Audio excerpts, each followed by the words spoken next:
Bismillahirrahmanirrahim. Assalamu alaikum dear students, how are you? I hope you'd be fine. This is Think New Syllabus Mathematics book 2 और ये आपकी जो 7th addition की book है उसके अंदर चैप्टर नंबर 14A है और बुक 2 जो 8th एडिशन है उसमें ये आपका चैप्टर नंबर 11 है। ठीक है, तो अब कंफ्यूज होने की ज़रूरत नहीं है, ये अपडेटेड वर्जन्स आते रहते हैं तो आपके पास ये चेंजेस आती रहती हैं। तो इसके अंदर एक्सरसाइज 14A का क्वेश्चन नंबर 6 है और बुक D1 जो बुक 1 है आपके पास बुक 2 है आपके पास 8th एडिशन की, उसमें भी एक क्वेश्चन नंबर 6 है। ठीक है, बस सिर्फ एक्सरसाइज का डिफरेंस है, बाकी ये सेम क्वेश्चंस हैं। अच्छा, यहाँ पर क्वेश्चन नंबर 6 में आपके पास सिर्फ एक ही पार्ट है, वहाँ पर आपके पास एक और पार्ट भी है, उसको फिर हम बाद में डिस्कस करेंगे। अभी हम ये पार्ट डिस्कस कर लेते हैं। यहाँ पर हमसे कह रहे हैं a rectangular block of metal is 0.25 metres long, 0.19 metres wide and 0.15 metres high. सबसे पहले आपको ये समझना है बच्चों कि आपके पास अगर कोई क्यूब या क्यूबॉइड होगा, उसकी 3 डायमेंशंस होती हैं। 3 डायमेंशंस का मतलब ये होता है कि अगर आप उसके कोई भी एक कॉर्नर आप उसको देखेंगे तो उस कॉर्नर पे आपको 3 साइड्स गिवन होंगी। ठीक है, ये होती है, एक साइड लेंथ कहलाती है, दूसरी साइड उसकी ब्रेथ कहलाती है और तीसरी साइड उसकी हाइट कहलाती है। ठीक है, तो इसलिए आपको यहाँ पर हमेशा 3 डायमेंशंस दी जाएंगी अगर क्यूबॉइड है। अगर क्यूब है तो सिर्फ एक ही डायमेंशन दी जाएगी और उसके अंदर तीनों डायमेंशन सेम होती हैं, तो एक ही डायमेंशन को आप 3 टाइम्स उसको कर लेंगे। ठीक है, अब यहाँ पर लॉन्ग का मतलब है लेंथ, ठीक है, वाइड का मतलब है ब्रेथ और हाई का मतलब है हाइट। ठीक है, तो लेंथ, ब्रेथ और हाइट आपको तीनों चीज़ें दी गई। अब आपसे कह रहे हैं if the metal block is melted, आपने क्या किया, इस मेटल ब्लॉक को मेल्ट कर दिया, क्योंकि अल्लाह ताला ने मेटल्स के अंदर ये खुसूसियत रखी है कि उनको हाई हीट के ऊपर मेल्ट करके डी मोल्ड करके उनको जो है वो डीफॉर्म किया जा सकता है, उनको उनकी शेप को चेंज किया जा सकता है। उसके बाद क्या किया, इसको एक क्यूब बना दिया, यानी कि पहले ये एक आपके पास क्यूबॉइड था इस तरह का, और उसके बाद इसको पिघला के इन्होंने एक क्यूब बना दिया बड़ा सा। ठीक है, अब दोनों का जो मास है वो सेम है, दोनों का जो वॉल्यूम है वो सेम है, इस वजह से यहाँ पर आपसे कह रहे हैं find the length of the each side of the cube. अब आपने पूरी रिवर्स वर्किंग करनी है। यहाँ से हम क्या करेंगे कि इसका वॉल्यूम फाइंड आउट करेंगे। इसका वॉल्यूम जब फाइंड आउट करेंगे तो जो क्यूब नया फॉर्म हुआ है इसके अंदर ना कुछ ऐड हुआ है ना कुछ सब्ट्रैक्ट हुआ है, तो जो वॉल्यूम इसका होगा वही वॉल्यूम इस क्यूब का होगा। तो इस वॉल्यूम को यूज़ करते हुए हम इसकी साइड फाइंड आउट करेंगे। तो अब सबसे पहले बच्चों आपको ये पता होना चाहिए कि वॉल्यूम का फॉर्मूला क्या होता है, length multiply by breadth multiply by height, और क्यूब का वॉल्यूम क्या होता है, लेंथ का क्यूब, यानी लेंथ मल्टीप्लाई बाय लेंथ। तो अगर वॉल्यूम फाइंड आउट करना है तो यही सेम फार्मूला हम यूज़ करेंगे, length multiply by breadth multiply by height. और अगर इसी को आपने जो है वो वॉल्यूम से लेंथ फाइंड आउट करनी है तो आपने क्यूब रूट लेकर लेंथ फाइंड आउट कर लेनी है। इस क्वेश्चन को कैसे सॉल्व करेंगे, चलो देखते हैं। सबसे पहले हम यहाँ पर क्यूबॉइड की तीनों डायमेंशंस लिख के उसका वॉल्यूम फाइंड आउट कर लेते हैं। 0.25 मल्टीप्लाई बाय 0.19 मल्टीप्लाई बाय 0.15, तीनों मीटर्स में है तो हमारे पास इसका जो वॉल्यूम आएगा 0.00684 मीटर क्यूब आएगा। अब बच्चों जो आपने क्वेश्चन नंबर 1 के अंदर कन्वर्जन सीखे हैं मीटर क्यूब को सेंटीमीटर में क्यूब में कन्वर्ट करने का, वो यहाँ पर यूज़ कर लो, क्योंकि इन्होंने आपसे कुछ भी स्पेसिफाई नहीं किया कि आपको जो लेंथ फाइंड आउट करनी है वो मीटर में करनी है या सेंटीमीटर में करनी है। ये मैं क्यों कह रही हूँ, क्योंकि आपके पास यहाँ पर बहुत बड़ी फिगर यहाँ पर आंसर में आ रही है। अगर हम इसको कन्वर्ट कर देते हैं 0.00684 मीटर क्यूब को सेंटीमीटर क्यूब में, तो ये मल्टीप्लाई हो जाएगा 1 मिलियन से। ठीक है, और जब हम इसको मिलियन से मल्टीप्लाई करेंगे तो हमारे पास यहाँ पर 6 ज़ीरोज़ होते हैं, तो हमारा डेसिमल 1 2 3 4 5 और 6 यहाँ तक आएगा और ये हमारा बन जाएगा 0.06840 सेंटीमीटर क्यूब। ठीक है, ये हमारे पास वॉल्यूम आ गया क्यूबॉइड का। अब यहाँ पर हम कह सकते हैं कि हमें ये बताया हुआ है कि volume of cube is equals to volume of cuboid. दोनों बिल्कुल बराबर हैं क्योंकि इसके अंदर ना हमने कुछ ऐड किया है ना हमने कुछ सब्ट्रैक्ट किया है, तो हमारे पास जो वॉल्यूम ऑफ क्यूबॉइड है वो भी बराबर होगा क्यूब के। तो हमारे पास यहाँ पर जो क्यूब का वॉल्यूम है वो भी 6840 सेंटीमीटर क्यूब होगा। ठीक है, अब हमने क्या करना है, अब हमें पता है कि volume of cube is equals to length cube, तो हम यहाँ पर वॉल्यूम की जगह पर, क्योंकि हमें वॉल्यूम पता है तो हम इसको इस तरह लिख सकते हैं, length cube is equals to 6840। अब ऐसी सिचुएशन में जब आपको लेंथ फाइंड आउट करनी होगी बच्चों, तो इसी सेम फॉर्मूले से प्रैक्टिस कर लेना इसकी बार बार, ताकि आपको ये चीज़ याद हो जाए कि हमने यहाँ पर इसका क्यूब रूट लेना है।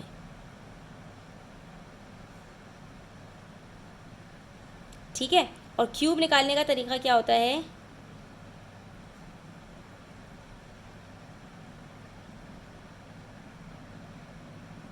कि ये क्यूब रूट से क्यूब कट हो जाएगा, तो हमारे पास अब जो इसका आंसर आएगा वो सिंपल आपके पास लेंथ होगी। ठीक है, तो हम इसका क्यूब रूट फाइंड आउट करने की कोशिश करते हैं, देखते हैं कि हमारे पास इसका क्यूब रूट प्राइम फैक्टराइजेशन से आ जाता है या नहीं। ठीक है, अब ये इवन नंबर है, 2 3 ज़ार 6, 2 4 ज़ार 8, 2 2 ज़ार 4, 2 1 ज़ार 2, 2 7 ज़ार 14, 2 8 ज़ार 16, 2 5 ज़ार 10, 2 5 ज़ार 10। तो ये देखो 3 2 आ गए, सही है, तो एक तो क्यूब आ गया हमारे पास यहाँ पर। उसके बाद देखते हैं 5 के टेबल में आएगा, 5 1 ज़ार 5, 35 बचा, फिर 5 3 ज़ार 15, फिर 5 7 ज़ार, आखिर में एक 7 बच रहा है हमारे पास बच्चों। तो ये क्यूब और ये क्यूब तो हमारे पास कट गया, और यहाँ पर हमारे पास आएगा 2 × 5 अंडर रूट 7। ठीक है, 7 अकेला बच गया तो उसको हम under root cube root of 7 में ही रखेंगे, और क्योंकि ये अकेला है तो ये 7 1 ज़ार 7, तो ये हो जाएगा हमारे पास 10 क्यूब रूट ऑफ 7।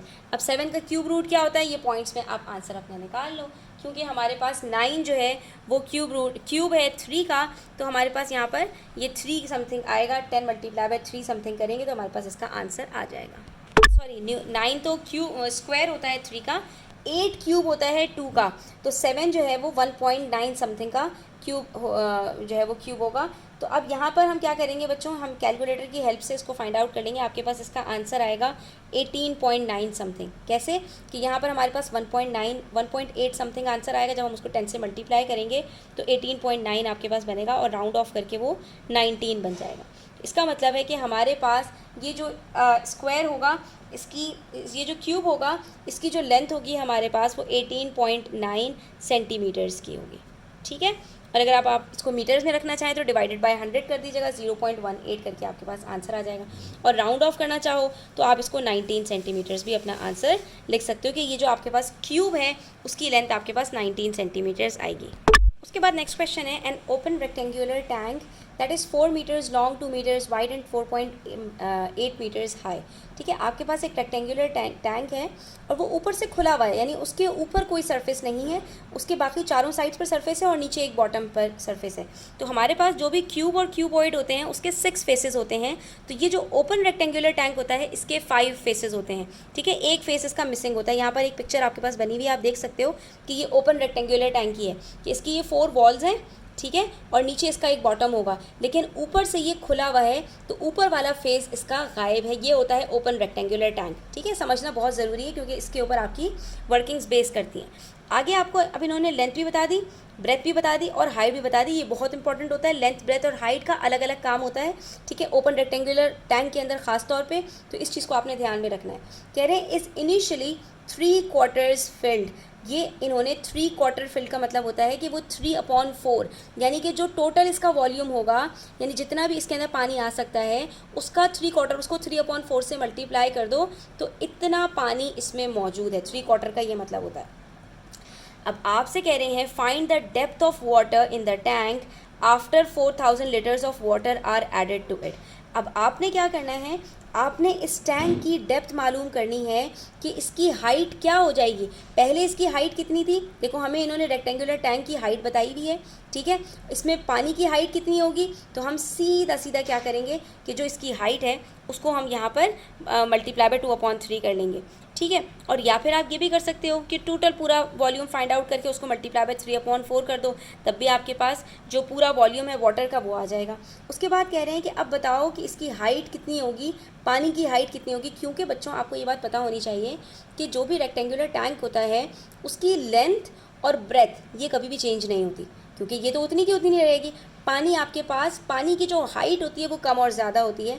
पानी इसके अंदर जितना भी होगा उसकी लेंथ और उसकी ब्रेथ बिल्कुल वही होगी जो इस क्यूब क्यूबॉइड की लेंथ और ब्रेथ होगी, क्योंकि हमें पता है कि a liquid takes the shape of a container, ठीक है, जो भी उसका कंटेनर होता है उसकी शेप ले लेता है।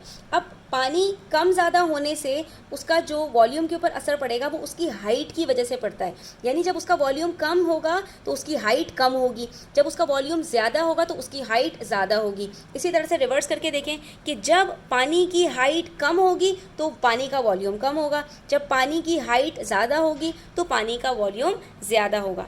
ये चीज़ आपने अच्छे से समझनी है, बाकी इसकी लेंथ और ब्रेथ के ऊपर कोई फ़र्क नहीं पड़ेगा। तो हमसे कह रहे हैं कि बताइए कि पानी की डेप्थ कितनी हो जाएगी, पानी की हाइट बेसिकली आपसे पूछ रहे हैं कि पानी की हाइट कितनी हो जाएगी अगर इसके अंदर मज़ीद हम 4000 लीटर्स पानी ऐड कर दें। इसके लिए हम क्या करेंगे बच्चों, पहले हम जो वाटर का वॉल्यूम है वो फाइंड आउट करेंगे। कैसे? पहले सबसे पहले टैंक का वॉल्यूम फाइंड आउट करना है, टैंक के वॉल्यूम को मल्टीप्लाई करना है 3/4 से, तो इससे हमें वाटर का वॉल्यूम पता चल जाएगा जो पानी अभी मौजूद है उसमें। उसके बाद पानी मज़ीद इसके अंदर ऐड हुआ है तो दोनों पानी के जो वॉल्यूम्स हैं जो हमने निकाला है यहाँ पर और जो 4000 इन दोनों को प्लस करके हमारे पास टोटल वॉल्यूम आएगा वाटर का। जब टोटल वॉल्यूम ऑफ वाटर हमारे पास आ जाएगा तो उसके अंदर से फिर हमने देखना है, हम जो है वो इसकी लेंथ और ब्रेथ को डिवाइड कर देंगे ताकि हमें इसकी हाइट पता चल सके। तो सबसे पहले हमने यहाँ पर अपना डेटा लिखना है। Given the rectangular tank has a length, breadth and height, ठीक है, लेंथ, ब्रेथ और हाइट हमने टैंक की बता दी, और वाटर की जो हाइट है वो हमारे पास 3/4 है। 3/4 का मतलब 3/4 of the height of tank. तो हम यहाँ पर पहले volume of tank find out करते हैं, फिर volume of water find out कर लेंगे, ठीक है। टैंक और वॉल्यूम का water with respect to their length and breadth same होता है, ठीक है, सिर्फ हाइट के डिफरेंस की वजह से फ़र्क आ जाता है, ठीक है। अगर टैंक पूरा पानी से भरा हुआ है तो जो वॉल्यूम टैंक का होगा वही वॉल्यूम वाटर का होगा, लेकिन अगर to the brim water is not filled in the tank तो फिर वॉल्यूम ऑफ वाटर और वॉल्यूम ऑफ टैंक डिफरेंट होगा। ये बेसिक सी बातें हैं जो आपको अच्छे से पता होनी चाहिए।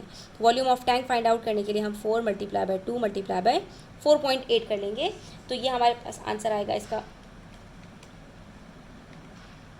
38.4। इसका मतलब है कि टैंक का जो वॉल्यूम है वो 38.4 मीटर क्यूब है। तो वॉल्यूम ऑफ वाटर कितना होगा, इसी को आपने 3/4 से मल्टीप्लाई कर देना है,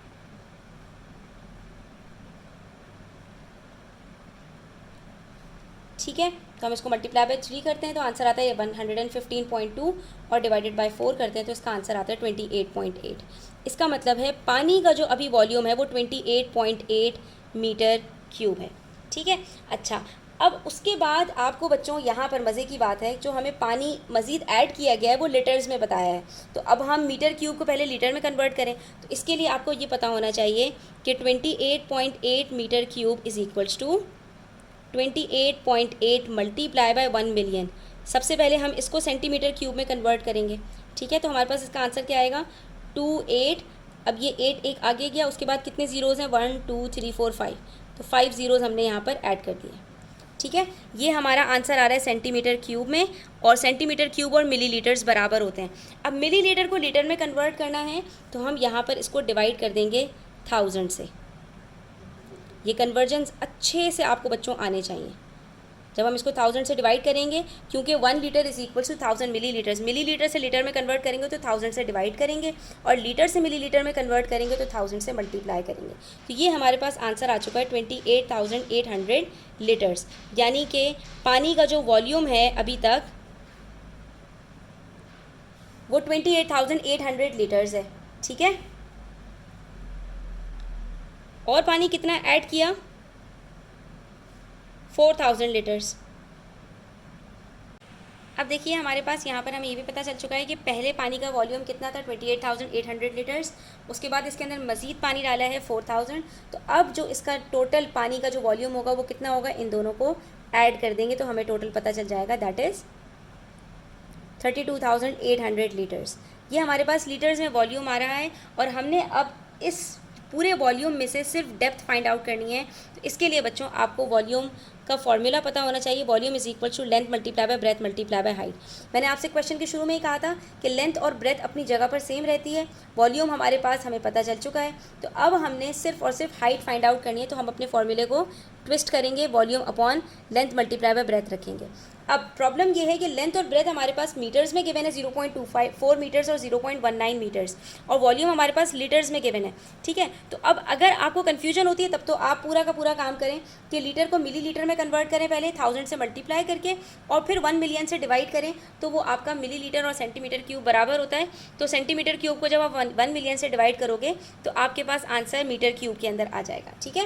ये मैं आपको यहाँ पर रफ वर्क में करके दिखा देती हूँ कि 32,800 को जब हम 1000 से मल्टीप्लाई करेंगे तो ये हमारा लीटर्स में आ जाएगा, 32,800,000 मिली लीटर्स, ठीक है। और मिली लीटर और सेंटीमीटर क्यूब बराबर होते हैं। सेंटीमीटर क्यूब से मीटर क्यूब में हमने आना है क्योंकि ये मीटर मीटर में है हमारे पास। तो हम क्या करेंगे, इसको हम डिवाइड कर देंगे 1 मिलियन से।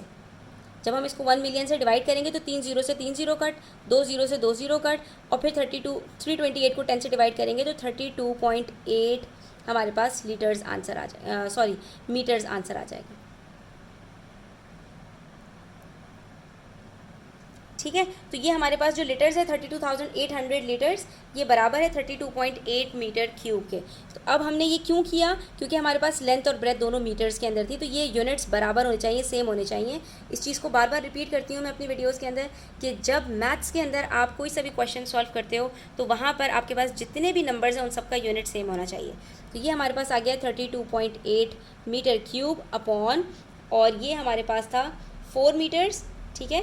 अच्छा, वो इससे पहले वाला क्वेश्चन था, क्वेश्चन नंबर 7 के अंदर 4 मीटर्स लेंथ है और 2 मीटर्स आपकी ब्रेथ है, ठीक है। तो 32.8 को हम डिवाइड करेंगे 8 से और हमारे पास आंसर आएगा 4.1।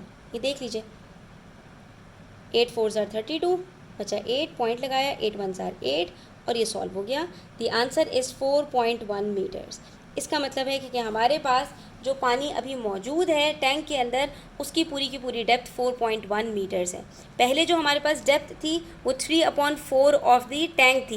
ये देखिए बच्चों, टैंक की जो हमारे पास हाइट थी वो 4.8 मीटर्स थी, और इसको मल्टीप्लाई बाय 3/4 करते हैं तो पानी की जो हाइट हमारे पास आएगी वो 3.6 आएगी, ठीक है। यहाँ पर अपने पास लिख लो 3.6 मीटर्स हमारे पास पहले वाटर की हाइट थी, ठीक है। कितना पानी था हमारे पास, 3.6 मीटर्स तक पानी था जो उसकी हाइट थी, जिसमें से हमारे पास 4 मीटर्स लेंथ थी और 2 मीटर्स ब्रेथ थी। तो हमारे पास जो वॉल्यूम ऑफ वाटर आया था वो 28.8 इन तीनों को मिलाकर आया था, 4, 2 और 3.6 को, ठीक है। और अब क्योंकि 4000 लीटर पानी और ऐड कर दिया तो हमारी अब जो पानी की पूरी जो हाइट है वो 4.1 है। इसका मतलब है कि हमारे पास यहाँ पर जो है वो 0.5 मीटर्स पानी की हाइट बढ़ चुकी है। कितनी, 4.1 को 3.6 से माइनस करोगे, इसका मतलब है कि 0.5 मीटर्स, आधा मीटर यानी 50 सेंटीमीटर से पानी की हाइट बढ़ चुकी है टैंक। तो बच्चों आज के लिए इतना ही, इंशाल्लाह नेक्स्ट वीडियो में मजीद क्वेश्चन सॉल्व करेंगे। तब तक अपना ख्याल रखें, चैनल पर नए हैं तो सब्सक्राइब करते जाएं, वीडियो अच्छी लगी हो तो लाइक करें, अपने फ्रेंड्स के साथ ज़रूर शेयर करें। टेक केयर, अल्लाह हाफ़िज़।